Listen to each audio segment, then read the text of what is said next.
हाँ तो दोस्तों, कल से हमारे फॉर्म भरे जाने हैं, ठीक है। तो वो घड़ी आ गई है ना, इंतजार आपका खत्म होने वाला है। लेकिन हमको फॉर्म भरते टाइम पे क्या क्या सावधानी बरतनी चाहिए, क्या क्या गलती नहीं करनी है, उनके बारे में हम चर्चा कर लेते हैं। क्योंकि ये गलती अगर आप लोगों ने कर दी तो फिर आप लोगों को बहुत दिक्कत होने वाली है, ठीक है। तो ये सबसे विशेष ध्यान, बस ये आपका मेन पॉइंट है। अगर आपने फॉर्म सही भर दिया, बस फिर आपको एग्जाम ही देना है और एग्जाम को निकालना है, ठीक है। तो कुछ हम बातें कर लेते हैं भाई, क्या क्या गलतियां हमको नहीं करनी है, किन किन बातों का हमको ध्यान रखना है, ठीक है। चलिए, तो सबसे पहले आपकी जो प्रोफाइल पंजीयन है वो कंप्लीट होना चाहिए। रोजगार पंजीयन है वो आप लोगों का जीवित रोजगार पंजीयन होना चाहिए, ठीक है। अगर आपका रोजगार पंजीयन क्या है, एक्सपायर हो गया है, तो वो क्या होता है, अपडेट भी हो जाता है। अगर अपडेट भी नहीं होता है तो आप उसको दोबारा भी बनवा सकते हैं, ठीक है। तो ये आपका होना कंपलसरी है, इसका आप ध्यान रखना, कंपलसरी है, ये भी कंपलसरी है। इसके बाद अगर हम बात कर लेते हैं कि भाई आपके दो ऑप्शन खुलेंगे, अतिथि और गैर अतिथि, यानी कि गेस्ट और नॉन गेस्ट। तो इसमें आपको ध्यान रखना है भाई, इसमें दिक्कत ये है कि आप लोग कंफ्यूज हो कि भाई हमारे 2 दिन पूरे हैं लेकिन 3 सत्र नहीं है, या 3 सत्र या 2 दिन कंप्लीट नहीं है, तो हम अतिथि में भरेंगे नॉन अतिथि। कुछ लोग क्या करते हैं, अतिथि में भर देते हैं, मतलब कि वो उसमें आ ही नहीं रहे हैं। तो ये आप लोगों के लिए बहुत दिक्कत वाली बात है। क्यों? क्योंकि अभी तो आपने भर दिया, पेपर भी दे दिया, सिलेक्शन भी मान लो पा ली, लेकिन वहां पर दिक्कत जाएगी आप लोगों की, ठीक है। तो ये आपको मेन पॉइंट रखना है कि भाई आपके अगर 200 दिन और 3 सत्र दोनों हैं कंप्लीट, ठीक है। एक सत्र में उन्होंने बोला भी है, एक सत्र में कम से कम 30 दिन का वर्क होना चाहिए, ठीक है। अगर ये है तो ही आप क्या करना, अतिथि को टिक करना है, ठीक है, वरना फिर गैर अतिथि को भरना है, ठीक है। और अच्छे से उसका नोटिफिकेशन अच्छे से पढ़ लेना आप लोग, ठीक है।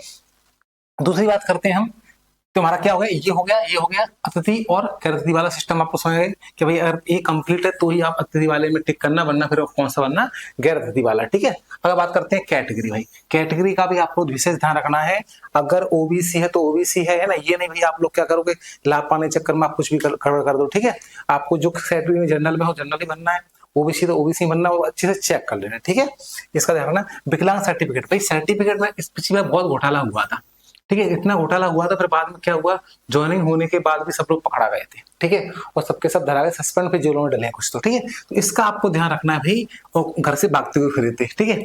विकलांग सर्टिफिकेट, भाई आप तो सोच रहे होंगे एक काम करो, नंबर नहीं आ रहे हमारे, तो एक काम करो विकलांग सर्टिफिकेट बनवा लेंगे, तब की तब, अभी तो भर दो कि विकलांग सर्टिफिकेट है ना, और तब बनवा लेंगे फिर। तो ऐसा ही बिल्कुल मत करना, है ना, जिंदगी बर्बाद हो जाएगी, कोई मतलब नहीं है, ठीक है। इसको एक दिन पकड़ना तो है ही, इसलिए ये वाला काम बिल्कुल मत करना, ठीक है। अगर आपके पास सर्टिफिकेट है, कितना मांगते हैं साहब, वो 40% से ज्यादा मांगते हैं ना, तो वो होना चाहिए, ठीक है। वो है तो ही आप लोग भरना, अगर इससे कम है तो फिर आप लोग देख लेना, ठीक है, उसका नहीं भरना।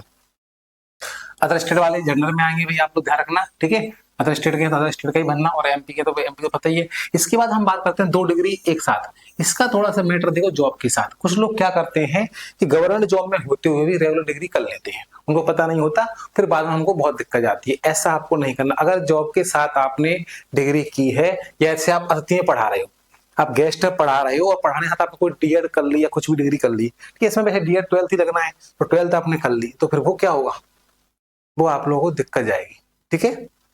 क्या दिक्कत जाएगी कि भाई आप लोगों को वो मान्य नहीं होंगी, वो अतिथि वाले जो दिन है वो आपके मान्य नहीं होंगी जब आपने डिग्री की हुई है, डीएड किया है, जो भी डीएलएड किया है, जो भी किया, ठीक है। और आप गवर्नमेंट जॉब में साथ में थे किसी में और छोड़ के इसमें आना चाह रहे हो, ऐसे मान लो कोई एग्जाम, कोई भी जॉब में थे आप, और वहां आपने डीएड वगैरह कर ली कि भाई मुझे इस फील्ड में जाना है, ठीक है, और फिर इसमें आपने लगा दी, तो वो भी आपका मान्य नहीं होगा, ठीक है। इसका आप ध्यान रखना, ठीक है। इसका बता दिया। सही जितनी हो सकती है पूरी जगह बिल्कुल सही भरें, क्योंकि बाद में फिर आपको दिक्कत, जब डॉक्यूमेंट वेरिफिकेशन होता है ना, तो उस टाइम बहुत समस्या जाती है, ठीक है। तो वो फिर बाहर ही कर देंगे भाई इस चीज में, ठीक है। और फॉर्म भरते तक के बाद आपको क्या करना है, इसको कम से कम 2 बार चेक करना है। क्योंकि एमपी ओनर वाले क्या बोल रहे भैया, हमने तो बोला था चेक करने का आपसे, आपने चेक नहीं किया, हम क्या करें भाई, गलती थोड़ी है। तो इसको ध्यान रखना, फॉर्म भरने के बाद खुद बोलते हैं कि भाई चेक कर लो, तो आपको अच्छे से सब जानकारी अच्छे से सही भरनी है। क्योंकि इसमें एक नाम नाम ही अगर गलत है तो वो फिर लास्ट तक गलत चलता जाएगा, ठीक है। फिर वहां पर आपको बनाने पड़ेंगे डेबिट सर्टिफिकेट, जो कोर्ट में जाके बनाते हैं डेबिट सर्टिफिकेट बनता है अपना, शपथ पत्र बनता है जिसको बोलते हैं, वो भरवाना पड़ेगा, फिर वहां दिक्कत जाएगी आप लोगों को, ठीक है। ऐसा काम नहीं करना है। और सेंटर का ध्यान रखना, सेंटर आप लोग क्या करना है, 3 सेंटर आपको चुनना है। तो भाई इसमें ध्यान रखें कि 3 सेंटर आप लोग भर रहे हो, तो जो आपका पास पड़े उसको आपको अच्छे से भरना है। ये नहीं चलो घूमे आएंगे, अच्छा मौसम है, दूर का भर दो, भाई ये नहीं करना। क्योंकि उसमें क्या होता है, आपको एक दिन पहले जाना पड़ता है, तो फिर आपकी पढ़ाई भी डिस्टर्ब होती है, रात को नींद वगैरह पूरी नहीं हो पाती, तो फिर पेपर में इफेक्ट बहुत पड़ता है इस चीज का, ठीक है। तो ये अच्छे से सोच समझ कर भरें, ठीक है। फॉर्म 1-2 दिन रुक कर ही भरे, कम ही फॉर्म भरने हैं, ठीक है। देखो भाई फॉर्म का इतना लोड नहीं, ज्यादा फॉर्म है नहीं, ठीक है। तो भाई 1-1.5 लाख के आसपास है, 1-1.25 लाख, 1.5 लाख भी नहीं है, 1.25 लाख समथिंग फॉर्म मुश्किल से भरा जाएंगे। तो भाई इतना कोई लोड होना नहीं है। आप एक आधा मिनट टाइम ले लो, अपने डॉक्यूमेंट चेक कर लो, पूरे डॉक्यूमेंट अच्छे से हैं कि नहीं है, पूरी डिग्रियां हैं, उनको सब लोग चेक कर करा के उसको अच्छे से फॉर्म भरना है, ठीक है। रोजगार पंजीयन को चेक कर लो, जितनी भी समस्या है उसको अच्छे से दूर करके और फिर आप लोग सेंटर फॉर्म भरने जाओ, ठीक है। तो ये थे उसके बारे में जानकारी है कि आपको गलती कौन कौन सी नहीं करनी है। अगर वीडियो आपको अच्छी लगी है तो चैनल को सब्सक्राइब जरूर कर लें, ठीक है। और सबके लिए ऑल द बेस्ट।